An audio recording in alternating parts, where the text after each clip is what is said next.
कि कौन सा पेड़ कौन सी दवा में काम पड़ता है।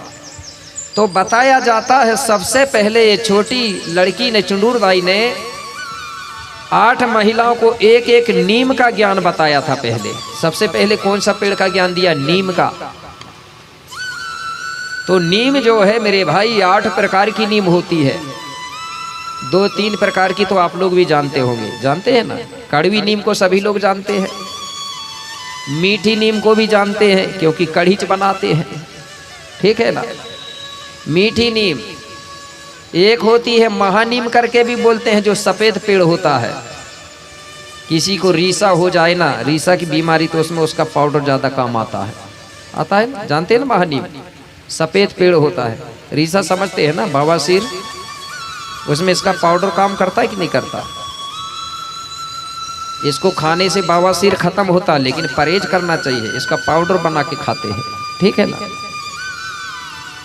तो मेरे भाई ये महानीम हो गई। एक और नीम होती है, बहुत कड़वी होती है, जो मलेरिया का काम बहुत करती है, जिसको भुई नीम बोलते हैं। कुछ सियाने लोग जानते होंगे ना भुई नीम। धुर्वे जी जानते हो आप? भुई नीम होती है ना, जंगल में रहती, बहुत कड़वी होती है, जिससे मलेरिया की दवा बनती है। मलेरिया की टैबलेट रहता है ना, पैरासीटामोल, जो उसको भी मिक्स किया जाता है, ठीक है ना। क्योंकि पहले तो जड़ी बूटियों से ही इलाज होता था ना। आज गोली भी बनी है तो काहे से बनी है? पेड़ ही पौधों से तो बनी है ना। एक जैसा नीम का पेड़ होता है, नीम के पेड़ में जो एक बेला लपटता है ना, उसको क्या बोलते हैं? गुरबेल बोलते हो आप, ठीक है। वो गुरबेल अगर लपट जाता है एक नीम में, तो वो गुरबेल सबसे ज़्यादा पावरफुल होता है, बिकता भी बहुत महंगा है। जो आज मलेरिया, जो बुखार की जो टैबलेट बनती है ना, उसी को ज़्यादा प्रयोग किया जाता है। अगर कहीं नीम के पेड़ में गुरबेल लपटा हुआ तो उसको रख लो काट के, बढ़िया, लेकिन बिकता भी बहुत महंगा है ना, लोग काहे को काटने देंगे आपको, ठीक है। तो इस प्रकार से जो नीम है, हर महिला को एक एक नीम का छाल लाने को बोलती है वो, कि तुम मीठी नीम की लाना, तुम कड़वी की लाना। तो सभी नीमों का छाल बुलाती है। उसके बाद सभी छालों को सुखाती है, और सुखाने के बाद फिर उसका पाउडर बना के, और 8 प्रकार की नीमों का पाउडर को मिक्स करवाती है, और फिर उनको बताती है कि जिसको ये बीमारी होगी बुखार, तो इसको 1 चम्मच खाना है, और उसके बाद में गर्म पानी पीना है। तो इस प्रकार से मेरे भाई वो सबको ये जड़ी बूटियों से इलाज करने की विद्या सिखाती है। तो ये 8 महिलाएं सीख जाती है। उन्हीं महिलाओं को बोलते थे केकासनी, सत्यवाहिनी, शीतला, दंतेश्वरी, हिंगलाजनी, महामाई, महामाता, चितावर, बमलेश्वरी। ये उनका नाम दिया गया था 8 महिलाओं को। और इनकी गुरु कौन कहलाई? चुंडूर दाई। अब ये चेली हुई 8 और गुरु हुई 1, तो कितनी हो गई? ये 9 हो गई ना। अब इनको लोगों ने, हमारे लोगों को बहका दिए, बोले 9 दुर्गा होती है। मेरे भाई वो भी है, उस धर्म के आधार पर वो लोग उनको मानते हैं, लेकिन हमारी संस्कृति में ये है, हमारे में दुर्गा नहीं, चुंडूर दाई है। चुंडूर दाई का नाम बदला है आगे चल के, तो उसको हम खेरोदाई कह सकते हैं बस, लेकिन दुर्गा नाम नहीं था इसका। ये हमारी पुरखा है कि नहीं, हमारी पूर्वज है खेरोदाई, इसलिए तो खेरोदाई की पूजा कोई भी कर सकता है, चाहे दलित हो, शूद्र हो, चाहे कोई भी हो। लेकिन दुर्गा जी की पूजा शूद्र नहीं कर सकता ना, ये मनुस्मृति कहती है, नहीं कर सकता। जबरदस्ती कर रहे हैं हमारे लोग भली, लेकिन अधिकार नहीं है,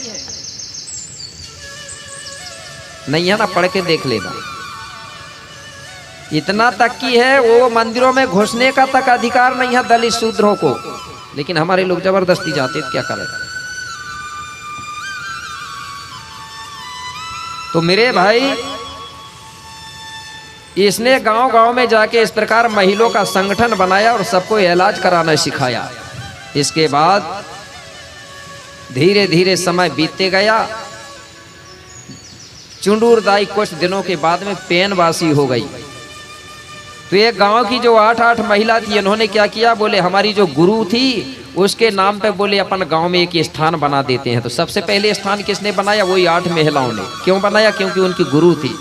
तो वह जब भी इलाज करती थी, दवाई देती थी, तो सबसे पहले अपनी गुरु की सुमरन करती थी।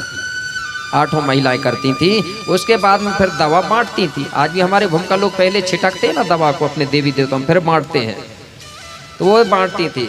तो जिस स्थान को वो 8 महिलाओं ने बनाई थी, उसी स्थान को बाद में धीरे धीरे हम खेड़ोदाई बोलने लगे। खेड़ोदाई का मतलब होता गांव की देवी, खेरो आने होता गांव, तो उसको खेरो, क्योंकि हमारे समाज में डायरेक्ट नाम नहीं लिया जाता था बड़े लोगों का, इसलिए उनको पद के नाम से पुकारा जाता था। इस प्रकार से वो खेरोदाई का स्थान बना। अब समय बीतते गया, जो 8 महिलाएं थी वो सेवा करते रही, इलाज करते रही। कुछ दिनों के बाद में वो 8 महिलाएं भी खत्म हो गई। तो गांव के लोगों ने सोचे कि ये भी इलाज करती थी, तो एक काम करो, इनकी एक गुरु है, तो इनकी गुरु के आसपास इनका भी स्थान बना दो। तो फिर गांव के लोगों ने जो 8 महिला थी उनका स्थान भी उसी खेरोदाई के आसपास बना दिया। अब आपके इधर पता नहीं आसपास है कि बिखर बिखर के, हमारे इधर जितने भी गांव देखेंगे तो देवियां बिखरी हुई नहीं मिलेगी। जहां खेरोदाई है उसी के आसपास 8 देवियों का स्थान आज भी है। आपके इधर है, यही है कि बगरा बारा का आसपास है ना, है कि नहीं अभी अभी भी स्थान? तो ये 8 सेविकाएं हैं उसकी, और वो उनकी गुरु है। इस प्रकार से ये 5 बहनें और 7 भाइयों ने मात्र समाज की सेवा किया था, इसलिए समाज के लोगों ने मरने के बाद उनको देवता के रूप में गांव में स्थापित किया। अगर हम लोग भी समाज के लिए काम करेंगे, समाज की सेवा करेंगे, तो बराबर हमारे लोग भी मरने के बाद देवता आज भी बनते हैं। बनते हैं कि नहीं बनते? तो मेरे भाई, अगर देवता बनना है तो सबको समाज का काम करना पड़ेगा यार, ठीक है ना? और गोंडों के अलावा दूसरा कोई देव बनता ही नहीं है। कि बनता है? नहीं बनता ना। बनाते हैं क्या दूसरे लोग देव? नहीं बनाते। सिर्फ गोंडा ही लोग हैं जो देव देवाइया पेनकार करके देव बनाते हैं। बनाते कि नहीं बनाते? तो आप लोग ही बनते हो। इसलिए गोंडी संस्कृति में किसी ने जलाया नहीं है, लेकिन हमारे लोग जला रहे हैं और कहते हैं कि जलाने में बढ़िया अच्छा रहता, स्वर्ग मिलता है। हमारे गोंड लोग स्वर्ग नहीं जाते, यही देवता बन के बैठते हैं, पूजनी बनते हैं। इस प्रकार से हमारा जो इतिहास है, खेरो खूट के जो देवी देवता है, तो वो भूरा पोए कोतिमा दाई के बेटा बेटी है और इनका गोत्र मरावी है, ठीक है ना? अब बात आती है इनका थाना बाना में कोई मूर्ति की। ये देवता कभी बाजार में बिकते नहीं हैं। कि बिकते हैं? खेरोदाई बिकी है क्या? मुठुआ बाबा, भूमका बाबा, चाहे वो भूमका हो चाहे ये भूमका हो, भूमका बिकते नहीं है। अगर जो भूमका बिक गया तो वो भूमका नहीं होगा। बिक जाते हैं ना कहीं कहीं भूमका, लोग बिकते हैं कि नहीं बिकते? बोले मेरा कीमत तो बोले 50,000 है।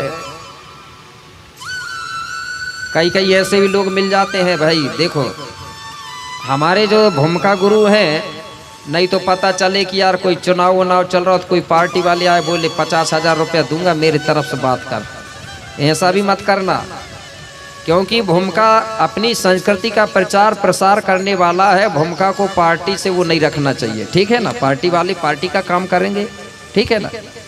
अपना काम है सिर्फ गोंडी धर्म संस्कृति का प्रचार प्रसार करना। नहीं तो पैसा मिल रहा है यार, चलो उन्हीं गाड़ी में बैठ के चले जाते हैं। तो बिक गए कि नहीं बिक गए? तो हमारे भूमका गुरु बिकते नहीं हैं, हमारे मुठुआ नहीं बिके, हमारे खेरो नहीं बिकी। क्योंकि जो चीज बिकता है मेरे भाई वो टिकता नहीं है, ठीक है ना? जो चीज बिकता है वो टिकता नहीं है, और जो चीज बिकी नहीं है वो आज भी टिकी है। टिकी है कि नहीं? मुठुआ बाबा बिका नहीं तो आज भी टिका है, खेरोदाई बिकी नहीं तो आज भी टिकी है। और जो चीज बाजार में मिलती वो कुछ दिनों के बाद में फिर चली जाती है।